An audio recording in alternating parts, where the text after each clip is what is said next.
good evening, travelers of the twilight. Or perhaps you are residents, nestled in bed beneath your layered quilts, listening as the fog settles softly against your window panes. Or maybe, just maybe, you aren't listening at all. Maybe this is a dream, broadcast by accident through the last surviving radio tower, the one that hums a little too kindly when you walk past. Regardless of what you are, or what you think you are, welcome. This is Shady Side Radio. I am your host, Conrad Breyer. And this is our first officially sanctioned transmission in quite some time. We broadcast from beneath the old greenhouse. Yes, that one. The one that smells like time, but only when you're lying. The one where the plants grow best in silence. The one with the door that doesn't open so much as sa. The fog rolled in last Tuesday, as it always does when someone is about to remember something they swore they forgot. It came low and slow, like the first breath after a long dream. Now, it clings to the town like a soft-spoken warning. No one seems particularly concerned. Shady Side is, after all, accustomed to weather with intent. The kind of weather that watches. And lately, the fog has been, it says things like, "Don't forget the tea kettle," or "He never left the basement," or "Why are there teeth in the mailbox again?" Ah, life. So full of minor details. But don't fret. If you're listening to this, you're already inside the fog, and it's too late to worry now. So let's relax. Let's sink into it. Let the warm glow of your radio soothe the edges of your mind as we explore what this strange, gently haunted town has to offer. Tonight's episode is titled Stillness in the Fog. Monday, the annual Dew Appreciation Hour will be held just before dawn. All participants are encouraged to arrive barefoot and emotionally unresolved. Remember, dew is not just condensation, it's memory that refuses to evaporate. Tuesday, the Historical Society will meet beneath the library's collapsed wing to continue debating whether the town is 100 or 164 years old or has simply been dreaming for that long. Members should bring spectral documentation, offerings of citrus, and a spoon. Wednesday, there will be a public demonstration of advanced paper folding techniques outside Town Hall. Please do not refer to it as origami.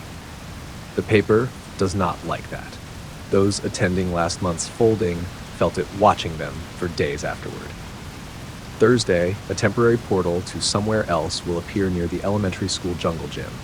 Please do not allow children, pets, or romantic metaphors to get too close. The portal is known to respond to sentimentality. Friday, the quiet market returns to the abandoned lot behind the firehouse. Vendors are asked to communicate only via eye contact, breath patterns, or pre-approved silence cards. Goods on offer will include lanterns that glow in forgotten languages, jars of reused moonlight, and hummingbird bones, ethically sourced. Saturday, please be aware that the fog has requested a moment of stillness between 3:07 and 3:12 p.m. We are legally required to honor this request. Be respectful. If you hear your name spoken from inside a puddle during this interval, simply nod. That's enough. Sunday, unspecified activities will take place all day at the amphitheater. The flyers have no text, just a sketch of a closed eye. If you go, bring a candle, bring a coat, bring an open-ended question. That concludes this week's community calendar. If none of these events occurred where or when you experienced them, don't worry. Time in Shady Side is a bit like soup. Stirred often, never served twice the same. Each week, we open the studio mailbox. Not the physical one, it bites, but the fog mail, a system of messages etched into condensation and occasionally whispered through unplugged telephones. Tonight's first letter comes from a listener who calls themselves Soft Rain on Asphalt. Dear Conrad, my reflection is no longer syncing up with my actions. It yawns when I blink. It sighs when I laugh. Last night it mouthed something I didn't say. My name, I think, but backwards. Is this normal? Should I be concerned? Yours vaguely, Soft Rain. Dear Soft Rain, this is entirely normal. In Shady Side, your reflection is not obligated to agree with you. It's more of a courtesy. When it starts speaking backward, it usually means it has something important to tell you, perhaps something you left behind or forgot to forgive. Just in case, hang a mirror in your hallway, then another, and another. Watch what happens when the images start arguing. Our next message comes from a resident who didn't sign their name, but instead drew a spiral in lavender ink. We read, "There's a door at the back of my closet. It hums when I sleep." I opened it once. It wasn't a room. It was a sigh, drawn out into architecture. I keep dreaming of windows that look back. To the spiral drawer, the humming means the door remembers you. That's usually a good sign, or not. These things rarely are. Just remember, a door is not an invitation. It's a decision. One final letter, written in what appears to be fog-wet leaves, pressed into a book of matches. The stars blinked in unison last night. Then they all blinked out. Was that on purpose? Yes, thank you. To everyone who sends their thoughts, dreams, and cryptic weather observations to us. Keep them coming. And if the letter ever writes itself, don't stop it. Sometimes, the town needs to say something through you. This week's local news. Silence. No birds were heard this morning. No wind moved the chimes. Even the blinking crosswalk signs seemed hesitant, pausing too long between flashes as if considering something. At approximately 9:23 a.m., every cat in town turned to face the east. Then, they blinked in unison. Then, as one, they returned to grooming, napping, or judging. No one saw what they were watching. One resident claimed to see a shimmer in the fog, like a ripple in time or a thought trying not to be had. We reached out to the mayor's office for comment, but as you know, Mayor Elsie does not believe in responding to questions on even-numbered days. She did, however, leave us a voicemail. It was 12 seconds of heavy breathing and the sound of something being gently stirred. Interpret as you will. Meanwhile, at the edge of the forest, the trees have rearranged themselves. This is the third time this month. Locals describe the new pattern as less ominous, but more judgmental. If you live near the woods, please take note of the new path formations. If the path you usually take is gone, it means the woods have chosen for you. The town's only bus, Marvin, has gone missing again. He was last seen idling at the corner of Vine and Delilah, his headlights blinking Morse code into the fog. Marvin is old and likes attention. If you see him, offer him a compliment or a riddle. He'll come back when he's ready. And finally, the Fog Council has announced that tonight's fog will be unusually dense with emotion. Expect mild sorrow, gentle nostalgia, and, starting around midnight, a deep longing for a memory that never quite existed. If you feel a soft hand brush yours in the dark, don't pull away. It might just be yourself, reaching backward. Further developments have surfaced regarding the quietude enveloping Shady Side. It seems the clocks in town, both mechanical and digital, have stopped ticking. Not frozen, no. They're still moving, but not in any way that aligns with our understanding of time. Some are running backward, others forward. A few seem to blink in and out of existence, reappearing with unfamiliar hours etched into their faces. Mrs. Tellington, who has lived above the antique shop for as long as she can remember, and then some, reported that her grandfather clock began to whisper riddles at noon. It asked her, "What grows larger the more you take from it?" She answered, "Regret." The clock responded by resetting itself to 1313 and hasn't chimed since. Over on Butterfield Lane, a small gathering of fog children, those curious beings shaped like children, but clearly not, were seen forming a circle around the statue of Mayor Elsie's predecessor. The statue is known to weep during eclipses. But today, it simply stared downward with a subtle frown, as if disappointed in a decision it had not yet made. Town maintenance crews discovered an unusual addition to the Shady Side sewer map. A tunnel marked only as down with no directional indicators and a timestamp from 40 years in the future. When officials attempted to investigate, they found only a manhole filled with sand and a faint sound of waves, though no one has seen the ocean since 1998. Meanwhile, local librarian Myra Helson reports that certain books have begun rearranging themselves at night. Biographies move to fiction. Atlases shuffle into the myths section. A book labeled How It Ends now appears at the end of every shelf, no matter how many times it's reshelved. It's worth noting that the night department, responsible for ensuring nighttime remains consistent with regulations, has filed a formal complaint. Apparently, the moon has been inconsistent, rising and setting multiple times per evening, and on Tuesday, turning inside out for 6 minutes. If you noticed the brief burst of copper-tasting light that evening, that's what that was. You're fine now. And lastly, A notice from the town records office. All birth certificates now include an additional field labeled potential. It remains blank, for now, but the fog has started circling the building more closely. Stay aware, dear listeners, and stay indoors if you hear your name spoken by something that isn't breathing. They come when the town sleeps, or rather, when the town pretends to sleep, because we all know Shady Side doesn't truly rest. Not completely.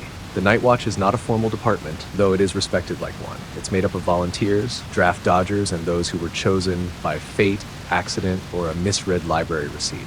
They wear no uniform, they carry no flashlights, just long coats lined with pocket mirrors and silver-threaded buttons that click in triplets when danger is near. Their job? Simple. Walk the perimeter. Document the impossible. Return with fewer limbs than they left with if they must, but always return. Last night, watch Captain Delano cross the southern ridge near where the old asylum used to unexist. He reported seeing a house made entirely of closed doors, no windows, just doors, hundreds of them. Some pulsed, one whistled, another wept. He knocked once, only once, and something inside knocked back, but not from the other side, from beneath. He left a note nailed to a tree with a rusted spoon. The note read, "It's listening now. Don't tell it your name. Don't tell it mine." The Night Watch is still trying to decipher what it refers to, but the fog has been quieter near the ridge. Not gone, just quieter, as if holding its breath. New recruits are being sought. Requirements include the ability to remain still for hours, a firm handshake, and no living relatives who would notice your disappearance. Tonight, they patrol again. The click of silver buttons will echo through alleyways. If you hear it, stay inside. If you don't hear it, worry. Next time on the Night Watch, a gate with no hinges, a scream that folds, and something growing beneath the bandstand. A reminder from the Department of Occasional Reminders. Please do not stare directly at your reflection between 2 and 2:17 a.m. It may choose to stay. The community garden on Pine Hollow Drive is still missing. If you planted anything there recently, carrots, basil, tiny secrets, please report to the substitute location, which will be announced to you via dream or sudden nosebleed. All clocks must be dusted regularly, not for cleanliness, but to prevent the buildup of static timelines. This is how we avoid repeats of Wednesday. A pair of eyes has been found near the laundromat. They are green, kind, unblinking. If they are yours, please claim them before sundown. If they are not yours, do not make eye contact. The Fog Council is looking for volunteers to test new fog densities. Must be comfortable with reduced visibility, temporal slippage, and light existential whispering. Snacks provided. Finally, a birthday card addressed to the one beneath the bleachers has been returned. Postage insufficient. Offerings must now be made in person. Stay informed. Stay wary. Stay shaped like yourself. Shady Side, as we all know, is older than its founding. It was not built, merely discovered, or perhaps unburied. Long before there were streets and libraries, before the mayor and her disembodied cabinet of advisors, there was the forest. Still here, of course. We call it the Whispering Pines. We say this not poetically, but functionally, because they do whisper, constantly, in languages no one remembers learning. Historians disagree about when the whispering started. Some say it began after the disappearance of the original settlers, who were last seen entering the forest in formal evening wear, holding hands, humming a tune no longer part of our musical scale. Others believe the forest has always whispered, and we merely grew quiet enough to notice. Folklore warns against walking too far into the trees without an offering. Local children used to leave marbles, shiny bottle caps, or old teeth on the roots. Grown-ups pretend they've outgrown such rituals, but you'll still find fresh coins tucked into bark crevices on nights when the pines howl. The oldest among us, those residents whose ages are listed in scientific notation, recall a time when the pines would briefly go silent. They say the silence was worse. That it meant listening. There are stories of people vanishing within the forest, not lost, not abducted, just rewritten, returned days later, different, with new scars, unfamiliar habits, and the inability to pronounce Thursdays. Rangers who patrol the pines don't speak much anymore. They leave their reports in envelopes sealed with sap. Most are blank. A few are written in reverse, readable only in mirrored water. One simply said, It found its voice. We should not have asked it to. Still, the pines remain. They border the town like parentheses, enclosing us gently, protectively, or perhaps just to keep us from wandering into someone else's sentence. So if you hear the trees tonight, whispering your name in a voice that sounds like your own, don't be afraid. Just don't answer.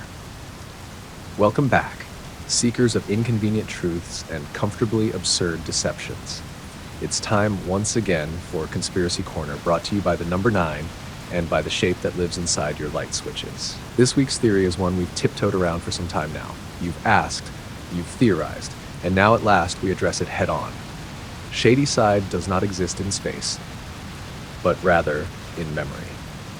That's right, dear listeners, you haven't been living in a town at all. You've been remembering one, together, synchronously, as part of a collective hallucination administered by a force older than time and just slightly more stylish.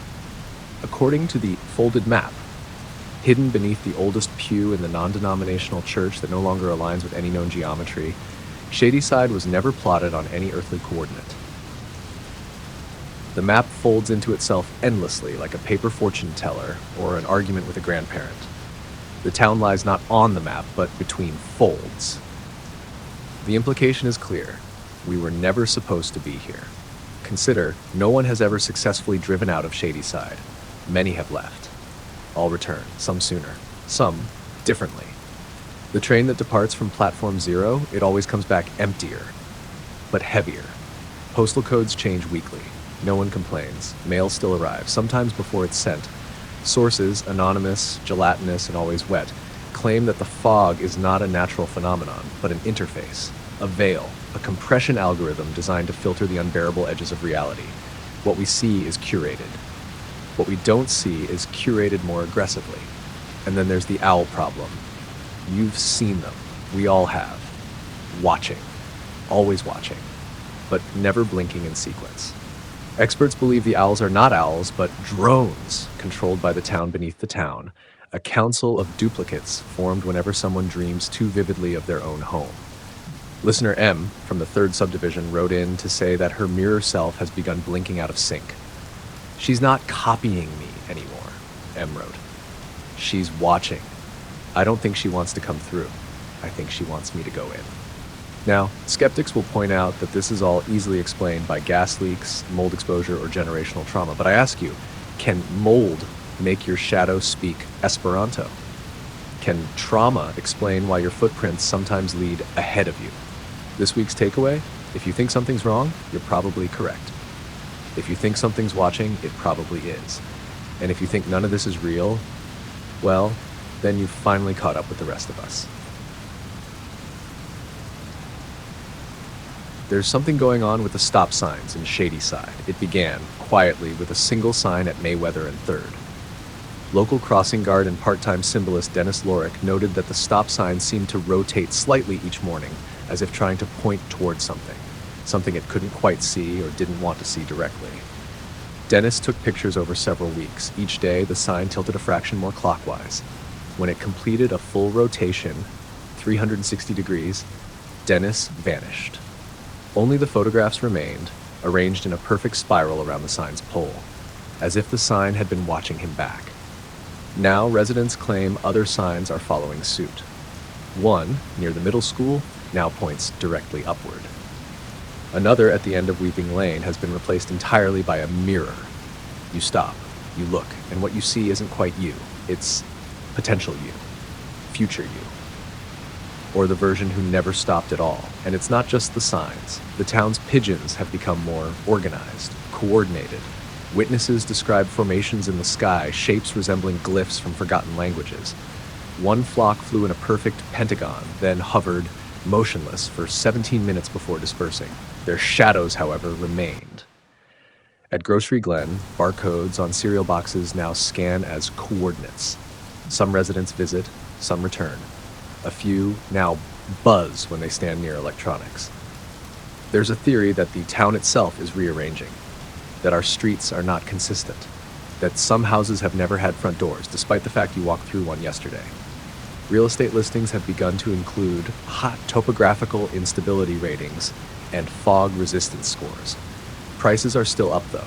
The market remains inexplicably hot. A man named Paul, no last name, has been mailing out newsletters titled The Shape Beneath. No return address, no postage. Each newsletter contains crude sketches of the town map, certain locations scratched out, others circled in wax. No one remembers subscribing. No one remembers Paul. And the water tower? It might not just be a water tower. There are whispers that it's listening, that its pressure gauge doesn't measure water, but attention. And lately, the needle has been climbing. As always, none of this is proven, none of it official. But if you see a stop sign pointing where no road lies, maybe don't follow it. Or do. Just leave a note. And now, at this point in the program, dear listeners, we slow things down even further. Not that we've ever been in much of a hurry. But now, it's time for the hourglass to turn sideways. Welcome to Midnight Anecdotes, where we share the whispered, half-true stories passed down in basements, murmured into pillowcases, or scratched into frost-laced windows. Tonight's anecdote comes from a listener who would prefer to remain unnamed, or perhaps more accurately, has forgotten what they were once called.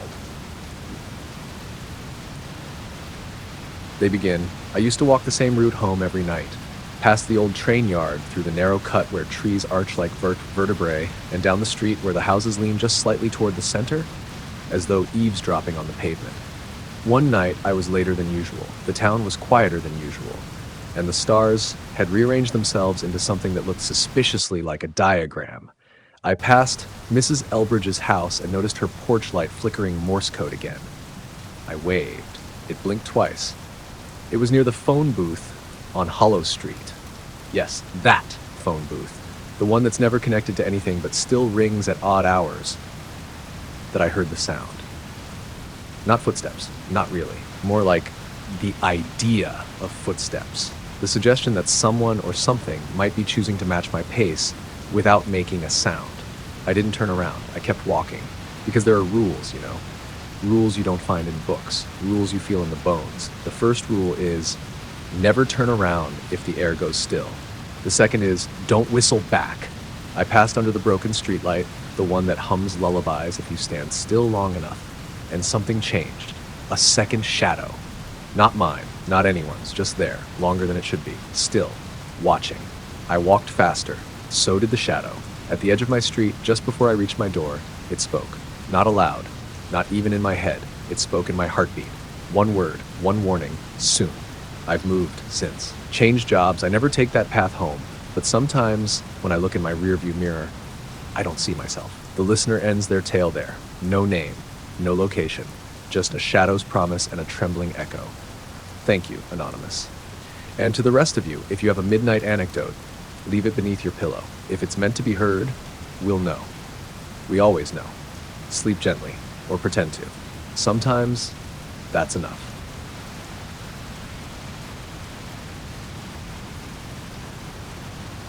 Welcome to the Unclaimed Dreams Depot, where the forgotten, the discarded, and the never yours rest quietly in little cardboard drawers.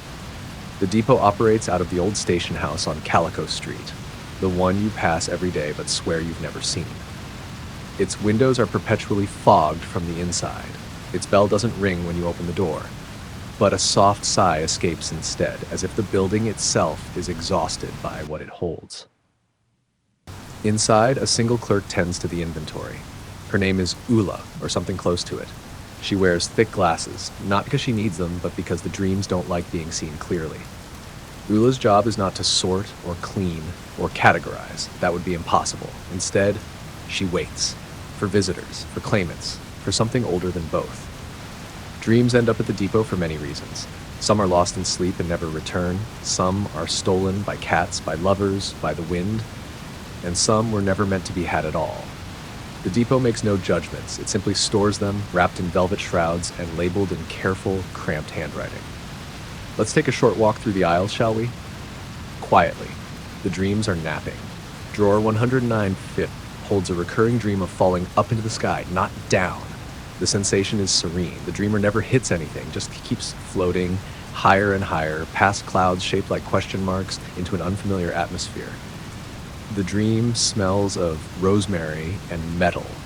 No one has claimed it, though it arrives nightly for someone with the middle name Thomas.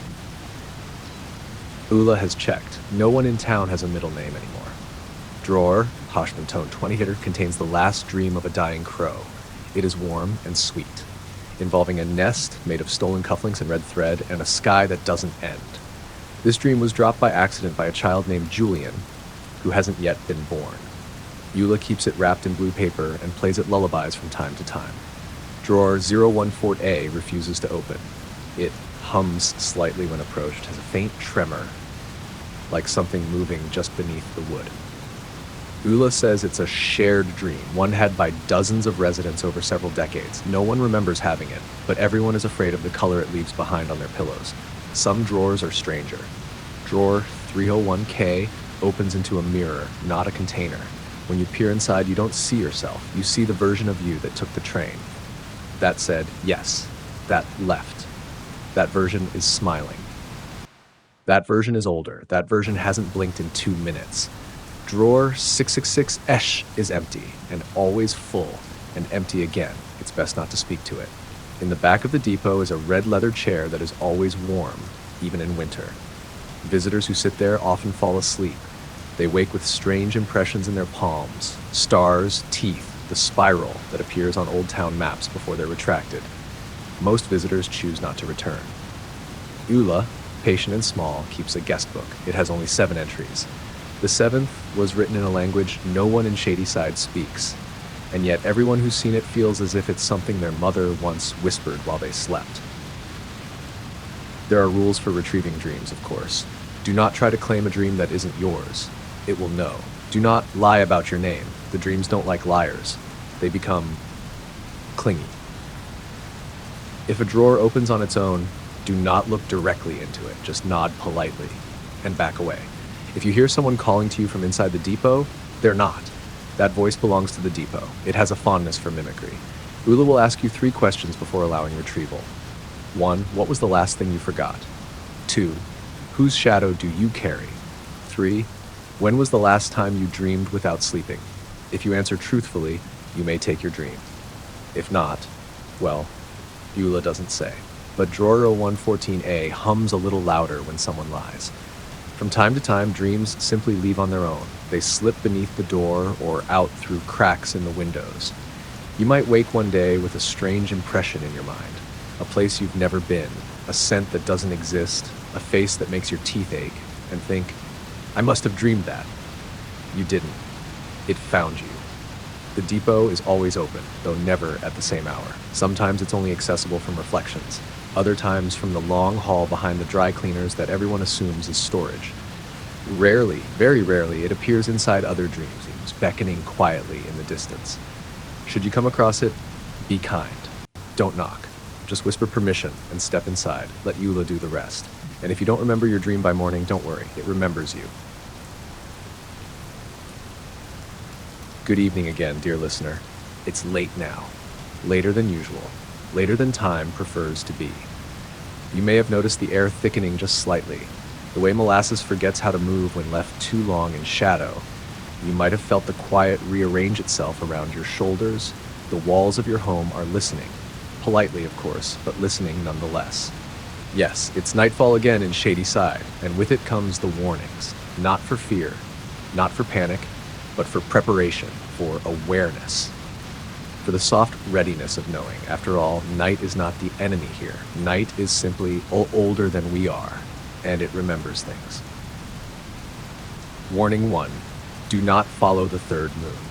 Some of you may have noticed an extra moon appearing tonight. It hovers just above the treetops, low, pale, and trembling slightly, like it's unsure of its own shape. You may be tempted to follow it. You may hear it whisper your name in the voice of someone you miss. You may see it blink. But do not follow it. The third moon is not a guide. It is not a friend. It is not a moon. We do not know what it is. We only know that it arrived the same year the old bell tower began chiming during eclipses, the same year the baker's son grew a second heartbeat, the same year the dog stopped barking on Thursdays. It will try to lead you into the woods. It will say things that feel true. It will show you memories you never had. Do not follow it. Turn your back. Close your blinds. Hum softly to yourself until it goes away. Usually it takes about 7 hours. Sometimes it leaves behind teeth. Sweep those into a jar and bury them. Do not label the jar. Warning 2. The man at the window is not cold. If, while preparing for bed, you happen to look toward your window and see a man standing there, do not be alarmed. This is a common occurrence in Shady Side during the colder months. Yes, even in June. He will appear to be shivering. His clothes will be thin, outdated. He will not meet your gaze, but he will wait for you to notice him. Do not invite him inside. No matter how pitiful he appears, no matter how many times he knocks, no matter how many voices he borrows from your memory, do not let him in. He is not cold. He does not need your help. He is looking for the echo you left behind last winter, the one you thought you had lost. He wants to return it to you, but twisted. He will press it into your hand like a gift, and then you will remember something that never happened, and it will break your heart in a language you don't speak. Leave the lights off. Close the curtain. Whisper your own name backward. If you do not know how, he will teach you. Do not let him. Eventually he will leave. Sometimes he leaves a coat behind on your porch. Do not wear the coat. Do not touch the coat. Burn the coat with a fire that contains no flame. The last person to wear the coat is still standing in the library, eyes wide, unable to blink. He is studying a book that doesn't exist, and the book is studying him back. Warning 3. The children laughing in the drain are not playing. There have been reports this week, more than usual, of laughter emerging from the storm drains after sundown. Light, airy laughter, childlike, happy. It is not happy. It is not childlike. It is not even laughter, really. The sound you hear is something practicing joy. It doesn't understand it, but it wants to, and it thinks you'll help. Do not approach the drains. If the laughter grows louder when you walk by, ignore it. If it begins to sing your favorite song from childhood in a voice just slightly too flat, keep walking. If you feel something watching from beneath, do not look down. And if something reaches out, do not take its hand. It wants a name. Once it has one, it will wear it, it will walk beside you, it will eat the things you forget to remember. And one morning, you'll wake up and not know who you are, but you'll have great teeth, better than before. If the laughter continues for more than 3 nights in a row, notify the Department of Unusual Plumbing. Leave a small offering by your kitchen sink. Something simple like a memory of your first heartbreak, or a single shoelace tied in a loop that leads nowhere. The thing in the drains doesn't mean harm. It means something else. We just don't know what, yet. Warning 4. Some silences are louder than others. Pay attention to silence tonight. Not just the absence of sound, true silence. The kind that thickens the air, the kind that has weight, texture, a flavor like blood oranges left out in the sun. You may find this silence in your hallway, or beneath your bed, or inside your chest, just between your second and third ribs. It is not dangerous, not unless it grows. If the silence begins to spread, if it climbs your walls, dulls your clocks, swallows your cat's purring, begin to hum. A lullaby, a radio jingle, a song that meant nothing to you when you first heard it, but everything now.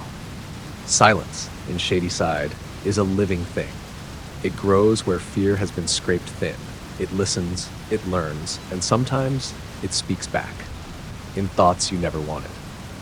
One resident reported hearing their own voice ask, "What did you bury beneath the porch?" They have not owned a porch in 17 years. The silence beneath the porch answered anyway. Should you encounter this kind of silence, remember, it cannot lie, but it can forget. So remind it gently of something true. Like your name, or your laugh, or the first time the stars whispered your secrets back to you in Morse code. There you have it, 4 warnings to carry with you as night deepens in Shady Side. Sleep well, or as well as you can. The night is older than all of us, and it is watching. Warning 5. The fog is sentient tonight.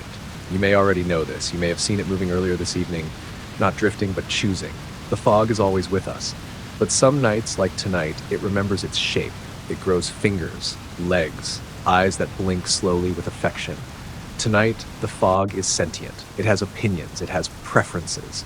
It does not like being walked through without acknowledgement. So if you must pass through the fog, pause. Compliment it. It prefers to be called gentle. It also responds well to compliments about density, coverage, and a certain ghostly elegance. Do not insult the fog. Do not joke about visibility. Do not ask it for directions. It will give you the right ones, and you will end up where you were always meant to go, not where you wanted to go. And that is so much worse. The fog tonight is curious.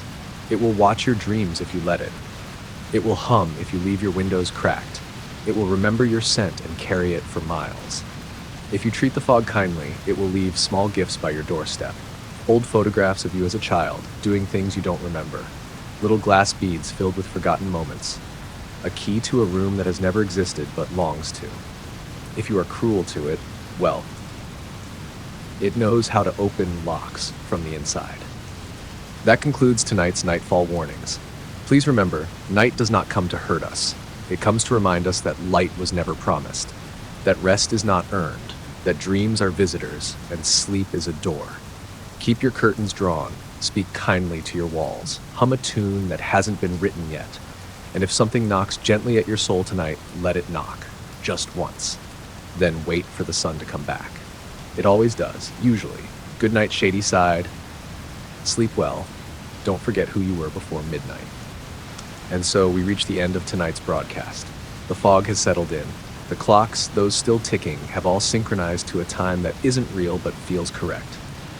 The shadows are no longer moving independently, and that's mostly comforting. If you've made it this far, listener, I hope you've remembered to breathe, to blink, to check, just once, that your hands still belong to you, that the voice reading this is still mine, that your reflection hasn't turned around. The streets of Shady Side are quiet now, though not empty. The silence outside is watching, but gently, like a cat on a windowsill, or the kind of memory that doesn't want to be forgotten but won't fight you if you try. The night watch is heading in. The fog has finished its shift. The third moon is beginning to unravel, slowly, like thread from a sweater you didn't know you were wearing. And somewhere far below our feet in the tunnels marked down, something just took a breath, a long one, as if it had been waiting. Next time, we'll talk about the static blooming in the old radio tower, the one that broadcasts when no one is near it, the one that recently said in a voice much like yours, "I'm almost home." We'll hear from the whispering choir, assuming they find their tongues again. And we'll revisit the town cemetery, which has been rearranging itself alphabetically. The grave of Mayor Elsie's predecessor has moved, but not forward. Sleep if you can, and if you can't, listen closely. The town hums in its sleep. It dreams of you. It wonders where you've been. It hopes you'll come back. We'll be here. We always are. Good night.